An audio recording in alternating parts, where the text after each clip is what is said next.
Hey friends, Tony Howard here with Astrology University, and I would like to tell you about our upcoming summit, October 26th and 27th. I'm really excited to present this summit for you. And to tell you a little bit more about the summit today, I have Mark Jones with me. Hey, Mark.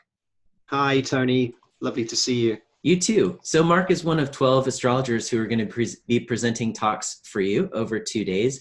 By the way, the summit is free to watch and sign up for live. You can head over to astrologyuniversity.com/summit to sign up, and I'll tell you more about that after we finish talking with Mark.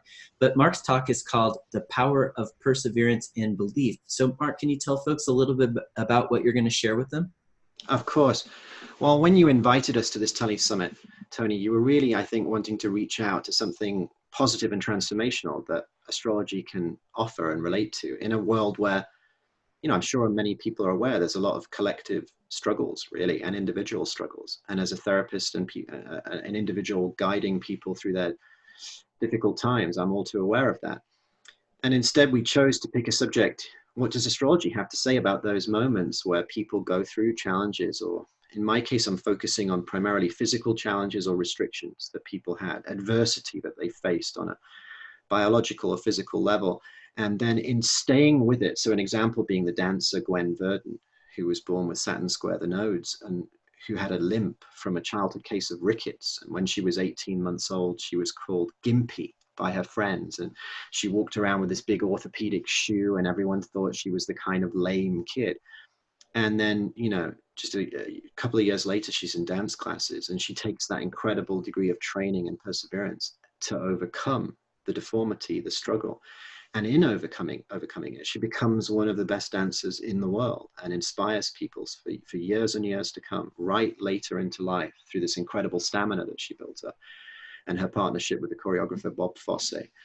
They create these incredible shows, these Broadway shows that really touch people's lives, create this sense of joy and overcoming constraints. And the irony and the beauty of that irony, the creative irony that the person that teaches overcoming restraints is someone who had to go through so many. So in my presentation, I'm going to look at the astrology of the restriction, as it were, in people's lives, and then, the signatures that were going on in terms of the expansion that occurred in their life. Another great example is the footballer Lionel Messi, who's widely regarded to be the best soccer player in the world, maybe the greatest soccer player of all time for many people, who had a serious hormone deficiency as a small boy. He had a growth defect. He's still a very small player by the standards of a major athletic sport, but he was in danger of becoming so small that his great talent couldn't out. And from his club in South America, they sent videos of him when he was just 8 or 9 years old. But he was such an inspirational player that the major European club, Barcelona, picked him up. And they invested in kind of medical treatment for this condition that he wouldn't have been able to have in South America from his background. And it's just incredible. When that contract is signed, transiting Jupiter's just crossed his ascendant, and solar arced or progressed Jupiter is opposite his Pluto. And we look at these moments when transits, the movement of the sky around the natal chart, and progressions, the movement of the chart from within, just click into place together and produce these kinds of moments of visionary potential for people. Because in signing that contract, he got that treatment and went into a rigorous training, moved to Spain as a teenager, moved the other side of the world to follow his path. And the incredible dedication leads to him becoming this just magical player. There is just you can just go on YouTube and Google things that Messi can do that no other human can do, and you will just find reams of material. It's like people are just in awe. It produces a sense of almost transcendent kind of reflection when sport, like the dancing of Gwen Verdon, when it's taken to a certain place, it's so balletic, it's so pure that it actually affects people spiritually, energetically, and emotionally. And yet that this person was almost physically ruled out of that possibility. And it fascinates me. And then the extreme example of Malala Yousafzai, or Yousafzai. Yousafzai. Yeah, We tried to practice it right before we started. Exactly. Malala Yousafzai, who had become known in her country and through her father's educational work as an educational reformer. and had already received awards for this and recognition, but then was gunned down in a bus with two of her friends by a Taliban insurgent who was anti women receiving an education. You know, she's literally shot in the face because she wants to learn. I mean, it's just incredible, really. And she survives, and there's all this nodal activity in her chart. It's the transiting nodes to her midheaven, IC. And we can see that in being attacked and the attack failing and the world turning its love towards her and regret that we could live in such a tragic world where these violent men could just so disapprove of a young woman receiving an education that they would gun her down, you know, that she set up an institution in Birmingham, in the place in the UK where the hospital was in which she recovered.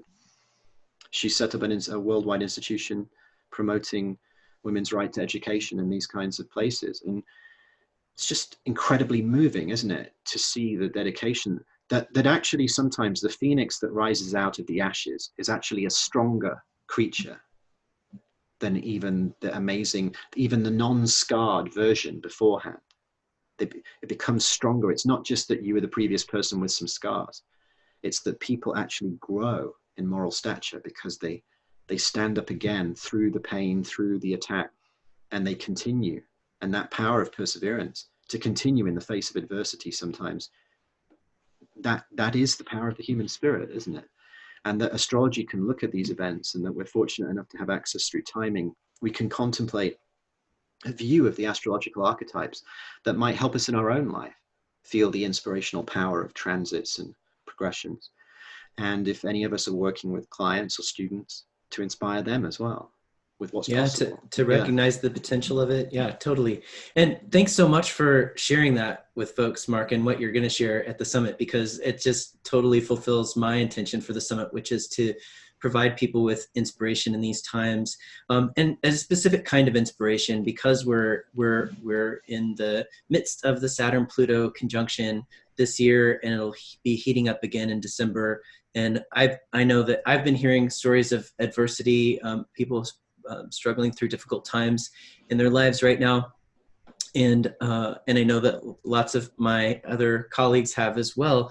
I wanted to provide people with examples, not just of people who are happy and having a good time in their life, but of people who actually have either overcome adversity or who have just survived it, right? Because that's a feat in and of itself sometimes, or that they've come through it, they've survived it, and they've turned it around in order to give something back either to their community or to the culture at large. So it sounds like you've prepared some really awesome stories for us. So I can't wait to hear your full presentation on it, Mark. So thank you so much.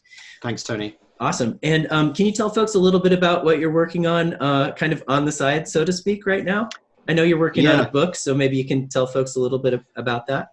Well, and the interesting point you mentioned about Saturn-Pluto aligning in Capricorn, the less well-known feature of that is that they're aligning on their own south nodes, that all the planets have nodes, that the late, great Dane Rudhyar studied that in the final phases of his work, that I've picked up that research again over the last few years, and I'll be publishing a book on the planetary nodes next year, in which we analyze through history, my researcher and I, the impact of these nodal placements, not least the nodes of Saturn and Pluto being in Capricorn.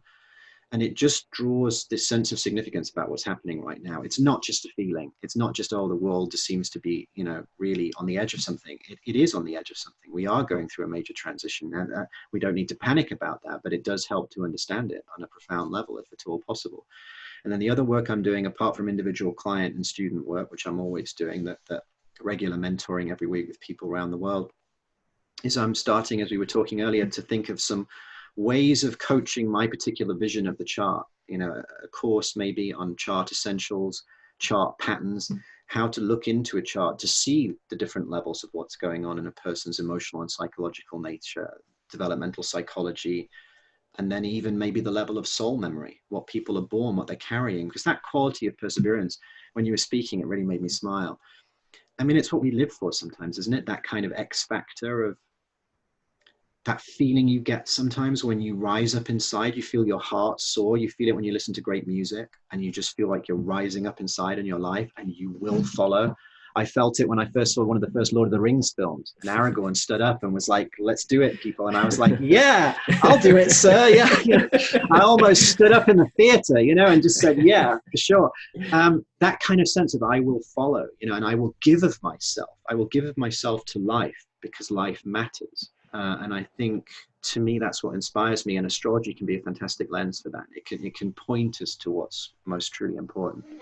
So yeah, it's going to be a privilege to share these things with people. I look forward to Yeah, it. what a great summit. And each of these 12 astrologers is sharing from a different perspective and different stories. And so definitely come tune in. It is free to watch live. Like I said, head over to astrologyuniversity.com/summit to sign up. And it's free to watch during the weekend. So each talk is available for 24 hours. You can watch it live. You can also catch the replays on the site for 24 hours. You have to sign up so that you can get the instructions. So head over there and sign up now. And if you can't tune in, or if you're watching this video after the summit's already over, don't feel bad because you can watch it now. You can just get the all access pass and you'll get all of the recordings. You can, if you know that you're not going to be available this weekend, October 26th and 27th, 2019, you can get the all access pass now, and we'll just send you the recordings when they're ready, or rather we'll give you access to them in your user account so that you can watch them whenever you like. And you have unlimited access, lifetime access, so it's not going to expire. You can watch the files. You can also download them as well to your computer. You can watch them on any device that you would like.